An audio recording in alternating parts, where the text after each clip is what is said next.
आज सुबह घर में कुछ ज्यादा ही खटपट चल रही है, जिस वजह से मेरी नींद भी जल्दी खुल गई। उठकर जैसे ही मैं कमरे से बाहर गया, मम्मी शुरू हो गई। मम्मी, अच्छा हुआ तो खुद ही उठ गया, वरना अभी मैं आने ही वाली थी तुझे उठाने के लिए।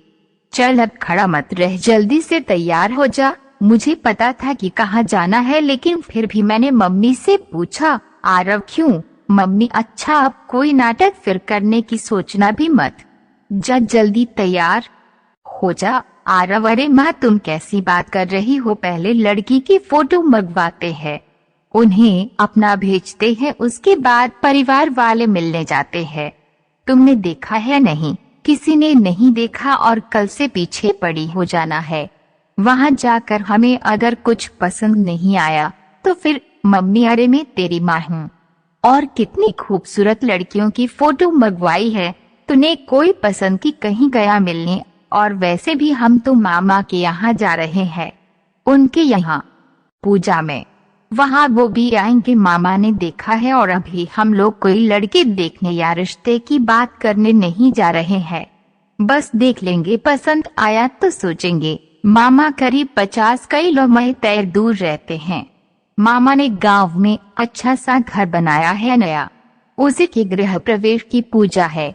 मेरे घर में मेरी 2 बहनें हैं, एक मुझसे छोटी और एक बड़ी। बड़ी दीदी की शादी हो गई। अब माँ को जल्दी है मेरी शादी की, इसलिए जहाँ भी जाती उनकी नजरें ढूंढती है अपनी बहू। तैयार होकर हम सब लोग अपनी कार में बैठकर निकल गए मामा के घर। करीब 2 घंटे में हम पहुँच गए। लड़कियों के मामले में थोड़ा शर्मीला हूँ, मैं जब भी ऐसे किसी जगह जाता हूँ तो नर्वस हो ही जाता हूँ। वहाँ जाकर सब लोग पूजा में बैठ गए। मैं वहाँ बैठा बैठा सभी को देख रहा था। लड़कियों को देखकर यही सोच रहा था कि कहीं ये तो नहीं, कहीं ये वाली तो नहीं। खैर पूजा खत्म हो गई, मैं कुछ काम से बाहर गया, वापस करीब 1 घंटे में आया। तब तक कुछ बात नहीं थी, सभी मेहमान भी खाना खा चुके थे। मम्मी मेरे पास आई और कहा, मम्मी खाना खा लें फिर निकलते हैं। और सुन लड़की मैंने देखी है, मुझे कोई खास नहीं लगी। लड़की को उसके दादा दादी ने पाला है, शायद मामा ने उनसे भी बात चलाई होगी, इसलिए अब वो कह रहे हैं एक बार लड़का लड़की को अकेले में बात करवा दीजिए। वो लोग की जिद के आगे में मना नहीं कर पाए तो एक बार बात कर लें। आरोमा, जब तुम्हें ही पसंद नहीं है तो मुझसे क्यों बात करवा रही हो? मम्मी, मैंने सिर्फ एक नजर देखा है, ऐसे किसी के मुंह पर थोड़ी मना किया जाता है।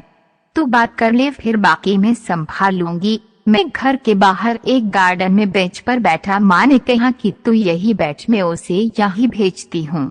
मैं वही बैठा रहा और अपने फोन में झांकता रहा। थोड़ी देर में वो आई और आकर कहा, रचना हेलो, हमने कई बार ना सुना है, अब तो मुझे चेहरा देखकर ही समझ आने लगा है। आपकी मम्मी के चेहरे को देखकर ही मैं समझ गई कि यहाँ भी ना ही होने वाली है। आज सुबह घर में कुछ ज्यादा ही खटपट चल रही है, जिस वजह से मेरी नींद भी जल्दी खुल गई। उठकर जैसे ही मैं कमरे से बाहर गया, मम्मी शुरू हो गई। मम्मी, अच्छा हुआ तो खुद ही उठ गया, वरना अभी मैं आने ही वाली थी तुझे उठाने के लिए।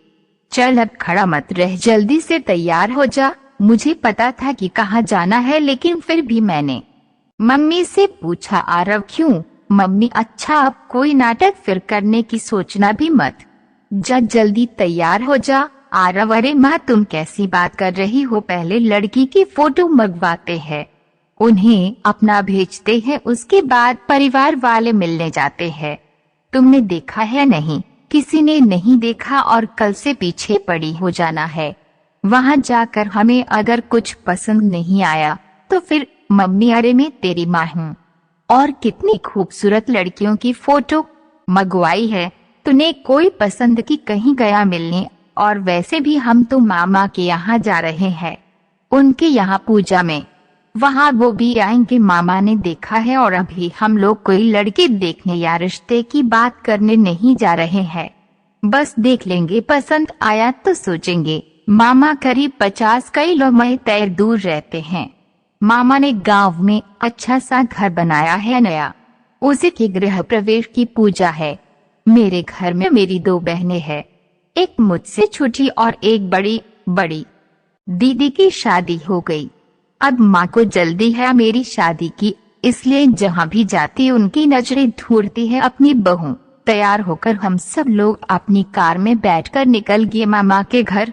करीब 2 घंटे में हम पहुँच गए। लड़कियों के मामले में थोड़ा शर्मीला हूँ। मैं जब भी ऐसे किसी जगह जाता हूँ तो नर्वस हो ही जाता हूँ। वहाँ जाकर सब लोग पूजा में बैठ गए। मैं वहाँ बैठा बैठा सभी को देख रहा था। लड़कियों को देखकर यही सोच रहा था कि कहीं ये तो नहीं, कहीं ये वाली तो नहीं। खैर पूजा खत्म हो गई। मैं कुछ काम से बाहर गया, वापस करीब 1 घंटे में आया। तब तक कुछ बात नहीं थी। सभी मेहमान भी खाना खा चुके थे। मम्मी मेरे पास आई और कहा, मम्मी खाना खा लें फिर निकलते हैं। और सुन, लड़की मैंने देखी है, मुझे कोई खास नहीं लगी। लड़की को उसके दादा दादी ने पाला है। शायद मामा ने उनसे भी बात चलाई होगी, इसलिए अब वो कह रहे एक बार लड़का लड़की को अकेले में बात करवा दीजिए। वो लोग की जिद के आगे में मना नहीं कर पाए तो एक बार बात कर लें। आरोमा, जब तुम्हें ही पसंद नहीं है तो मुझसे क्यों बात करवा रही हो? मम्मी, मैंने सिर्फ एक नजर देखा है, ऐसे किसी के मुंह पर थोड़ी मना किया जाता है। तू बात कर ले, फिर बाकी मैं संभाल लूंगी। मैं घर के बाहर एक गार्डन में बेंच पर बैठा। माँ ने कहा कि तू यही बैठ, मैं उसे यही भेजती हूँ। मैं वही बैठा रहा और अपने फोन में झांकता रहा। थोड़ी देर में वो आई और आकर कहा, रचना हेलो। मैंने अपना मुंह ऊपर किया। एक सिंपल सी थोड़ी सावली सी लड़की थी। चेहरे पर कोई मेकअप नहीं, ना कोई खुशी या नर्वसनेस। शायद उसे भी पता नहीं था कि उसे लड़का दिखाया जाने वाला। मैंने खड़े होकर उसे हेलो कहा और बैठने को कहा। अब हम दोनों एक ही बेंच पर थोड़ी दूरी पर बैठे थे। करीब 5 मिनट हो गए थे। मैंने उसे देखा, उसने एक भी बार मेरी तरफ देखा नहीं, ना ही कुछ बात की। 8 मिनट की चुप्पी के बाद वो बोली, रचना अच्छा ठीक है, अब चलते हैं, लेकिन आप लोग अभी या तो फिर घर पहुंचकर जवाब दे ही देना, क्योंकि दादा दादी फिर आस लगा लेते। और मतलब रचना बताते हैं, देखती है, अभी उनसे पूछना है, उनको दिखाना है। ऐसे जवाब देने से अच्छा है आप लोग सीधे ना कहना, वो ज्यादा अच्छा है। मैं कुछ समय के लिए सोच में पड़ गया। वो लड़की शायद बहुत बार रिजेक्शन झेल चुकी थी। अब उसे उम्मीद नहीं थी कि कोई उसे पसंद करेगा। पता नहीं मुझे थोड़ी हिम्मत कहाँ से आ गई। मेरा उससे बात करने का मन किया। मैंने कहा, आरब, पर आपको ऐसा क्यों लगता है कि मना करूंगा? उसने पहली बार होगा जब मेरी तरफ देखा होगा। रचना, मैं आपको पहले ही बता दूं कि मैंने बड़ी मुश्किलों के साथ अपनी पढ़ाई की है। अब मैं एक जॉब करती हूँ। अपने दादा दादी की जिम्मेदारी मुझ पर है। शादी के बाद भी मैं यही करूंगी। उनका मेरे सिवा कोई नहीं। उनका ख्याल मुझे ही रखना है। आपकी मम्मी जी को भी मैंने सब पहले ही बता दिया। मैं कई बार रिजेक्ट हुई हूँ। अब मुझे पता चल गया है ना कहने वाले चेहरे किस तरह के दिखाई देते हैं। उनके चेहरे को देखकर ही मैं समझ गई कि यहाँ भी वही होने वाला है। इसलिए मैंने आपसे कहा कि जो भी हो साफ साफ कहिएगा। और आपकी तरह। रचना इतना कहकर उठी। रचना, चले। और रुकिए, मुझे आपसे कुछ बात करनी है। रचना थोड़ी सरप्राइज हुई और फिर बैठी। कुछ मिनट का हमारे बीच में फिर सन्नाटा रहा, लेकिन मेरे मन में बहुत कुछ चल रहा था। मैंने उन 15 मिनट में मन ही मन एक फैसला ले लिया और उसी समय मैंने रचना को कहा, आरव, जवाब अभी तक आपने सुना है, अब आप जवाब देना। रचना, क्या मतलब? आरव, मतलब आप बताना कि आप मुझे पसंद करती हैं, मुझसे शादी करना चाहती है या नहीं। और हाँ, साफ साफ जैसे अभी बात के वैसे ही जवाब देना। रचना के चेहरे का रंग बदलने लगा।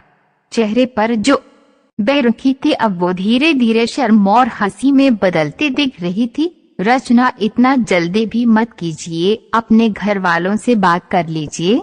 और ऐसा भी नहीं कि आप भी हाँ कह दें फिर शादी के बाद बदल जाए। आरव नहीं बदला तो रचना जाइए पहले घर पर बात करिए। आरव वो सब मैं देख लूंगा, आप अपना सोचे कि आपके दिल में क्या है। इतने में ही मेरी छोटी बहन की आवाज आ गई कि मम्मी बुला रही है। मैंने जाने के पहले फिर कहा, आरव डैश अगर आप अपना नंबर देना चाहे तो। रचना ने कुछ नहीं कहा, शायद उसे अभी तक विश्वास नहीं था। मैंने अपना नंबर उसे कागज पर लिख कर दे दिया। घर जाने पर सबसे पहले मैंने माँ को बताया कि मुझे लड़की पसंद है। मम्मी क्या बोल रहा है, तुझे पहले कितनी अच्छी अच्छी लड़कियां दिखाई, तूने पसंद नहीं, ऐसा क्या कर दिया जादू। रचना ने माँ ने शायद मन बना लिया था कि उन्हें ना कहना है, लेकिन मैंने उनकी सारी प्लानिंग को चौपट कर दिया। आरव माँ पता नहीं, लेकिन मुझे लगता है तुम्हें इससे अच्छी बहू और मुझे इससे अच्छी पत्नी नहीं मिलेगी। मन की साफ और सुंदर है। अच्छा किया तुमने उसकी तस्वीर नहीं दिखाई, सीधा मुलाकात ही करवाई। ऐसा लगा नहीं कि मैं उससे पहली बार मिला, जैसे कि कब से जानता हूँ। माँ और पापा भी मान गए और जल्दी से जवाब दे दिया जैसा कि रचना ने कहा था। मामा के हाथ खबर भिजवा दी कि हमारे यहाँ है। अगले दिन रचना का फोन आया। रचना, हेलो। आरव, हाँ बोलो, जल्दी से बताइए हाँ या ना। हाँ हो तो हम शादी की तारीख निकलवाए। रचना कुछ नहीं बोले, सिर्फ रोने लगी। बहुत दिनों से शायद आंसू को संभाले बैठी थी, रोके बैठी थी। आज पूरे महीने भी उसे रोने दिया। ये थी हमारी पहली मुलाकात। सिर्फ 15 मिनट में प्यार हुआ और शादी हो गई और मैं सही साबित हुआ। अब मेरी माँ कहती है कि मुझे इससे अच्छी बहू नहीं मिल सकती थी। आपको ये कहानी कैसी लगी हमें कमेंट कर जरूर बताएं।